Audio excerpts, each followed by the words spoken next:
Hello, this is a short introduction of the Denon DJ Prime Go, the first battery-powered standalone DJ controller on the market now. You can play up to 4 hours battery-powered, and as you see, it's much more smaller than other controllers, than the big brothers, the Prime 2 and the Prime 4, also smaller than all the Pioneer devices. I switch it on for you now. The engine OS is starting up. As you can see, it has a very nice big display. It's a touch screen, multicolor. When you press this virtual button, it'll finalize. Here there's a firmware update available. I will not load it now. You can just load it with electricity. I'm not switched on electricity now. This is battery use. There you see some demo tracks. They was there after the last update. I don't really need them. I will plug in my USB sticks. For this I use a USB hub. Then I can use the one USB entrance on the back for all my USB sticks. So here are the devices. Here are the streaming platforms. This I will tell you later. I choose my record box stick. I choose a playlist. I choose a track for deck A and another one for deck B.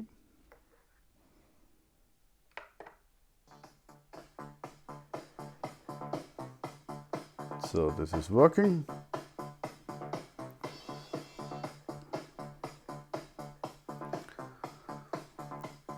You have some things, everything is feeling very nice. Yeah? All the knobs are feels very nice and very professional. All the faders, it's very nice, but some things are smaller.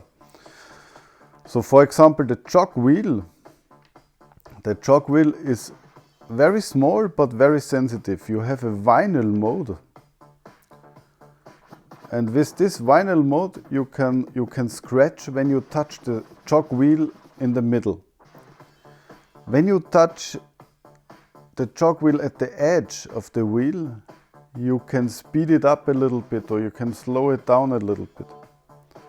So you have two different positions on the jog wheel to control the track. What is also smaller is the tempo fader. You can handle it when you change the tempo range with shift and plus and minus. You can change here, if you see it, from plus minus 4, 8, 10, 20, 50, even 100%. So for 100%, the way of the fader is you cannot control it. It's much too small. Yeah? But just to show you, you can really bend it down to nearly 100%.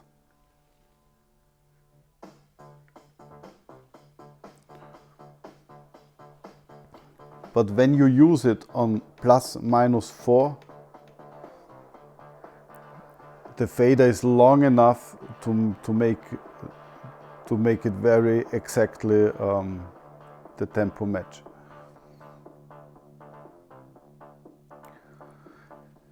The fader and the crossfader have also a level meter here, and this level meter is just for the master output. So you don't have a level meter for left and right of your decks. You just have a master output. I hope that they will also give us level meters for each deck in an update, but now we just have the master out. Sure, we have the famous sync button. So when it's synced, the two tracks, they They stay together when you change the tempo.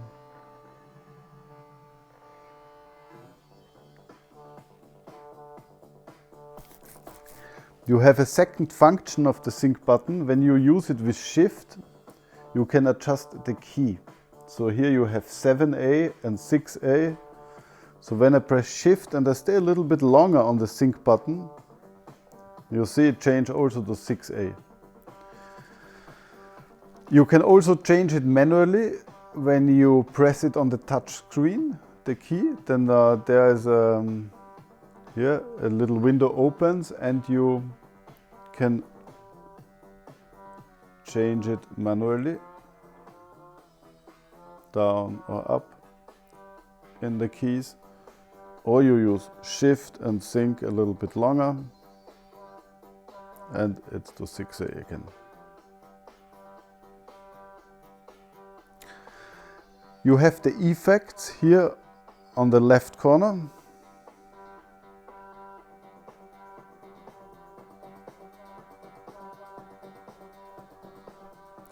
So you here with the first you choose an effect. I choose, for example, the phaser.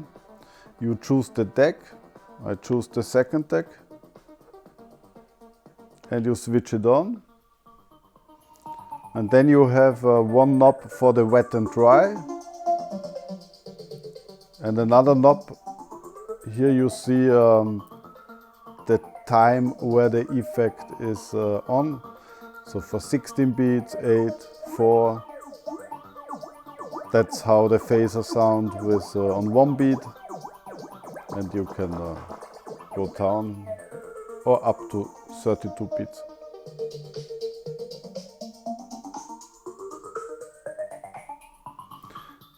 Here you switch the effects off again.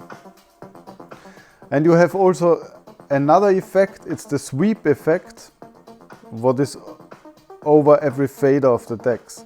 So when you choose A,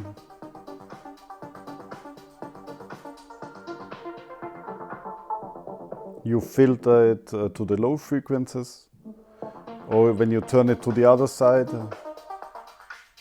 you filter it to the high frequencies. When you use B, you have an echo wash.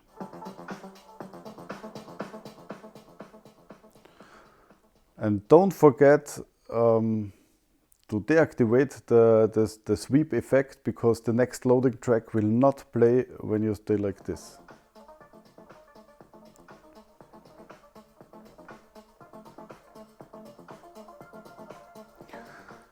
Here you have the hot cues, loop and roll section.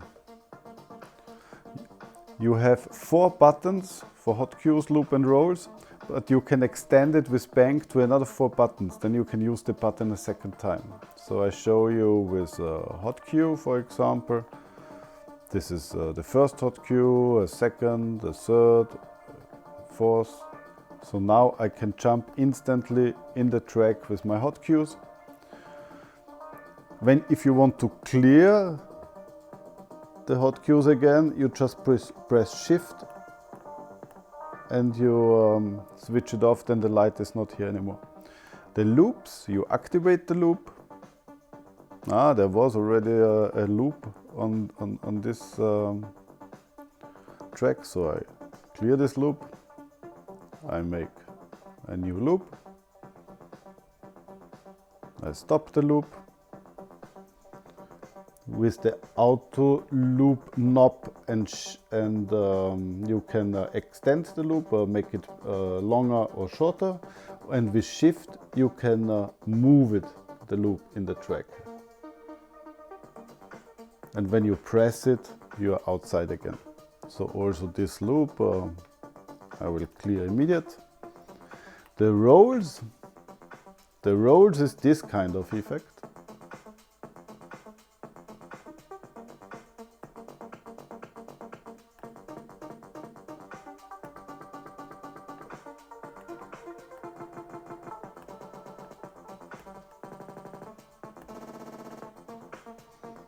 I never used this effect, but I saw videos, the people make amazing mixes also with this in the breaks to use this, the rolls.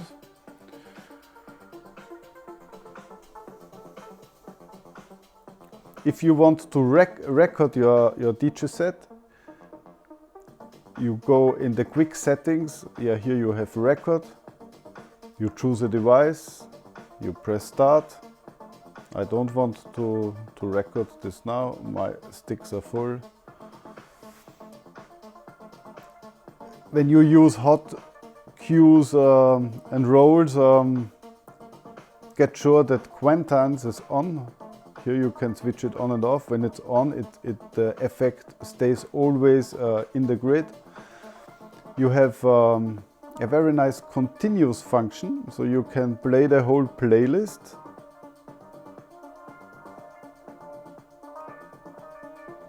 This is my playlist. This playlist you can give an order. I use always titles. I have a special way to give my titles. And here you can play it as a playlist. You load it in the stack, and here it's like a media player now. You can play the whole playlist without being behind the decks. Here you can activate and deactivate the crossfader. You can adjust the crossfader, and you can disable also the effects if you want. You can connect it with your Wi-Fi. Here it's already connected. And here's the sources. You see also the streaming platforms. When you go in the settings, you have them here under services. You have Beatsource, Beatport, Soundcloud and TIDAL. You can also connect it to your Dropbox account. When you have tracks in your Dropbox account, you have an Ableton link, and this is for the Lightshow, the engine lightning with the link cable behind.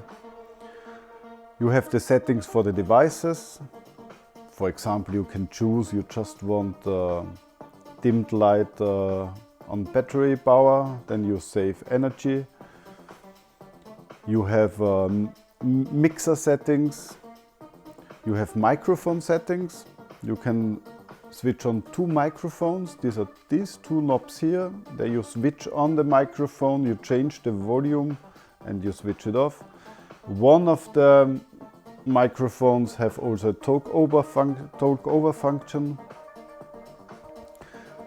Here are the streaming services, and here's the update. Update is very important because the Prime update is for all Prime devices like Prime 2, Prime 4, the big ones, and also the Prime Go.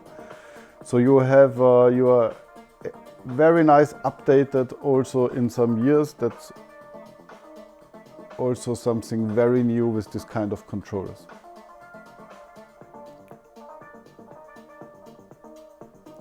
Now we'll show you the in and outputs. On the front you have the headphones, jacks 6.5 and 3.5. You have the knobs for the cue mixing, the volume of the headphones and the volume of the aux in, what you can connect on the back side. And you have a slot for SD card, what is also very nice. On the back side you have professional XLR master output, you have RCA change master output, you can switch between stereo and mono. The boost out is for the monitor speakers, 6.5 jack. You have entrance for aux, what I showed you on the front side. Two microphone ports, and here you have, I'm on with my USB sticks, but you have also USB-B for the computer. You have the link LAN cable for the Lightshow, and here's also the entrance for the power cable to charge the batteries. Just beside is the on-off button. Yeah, really a very nice controller from Denon. I was waiting for something like this. I really can recommend it. I love it. Thank you.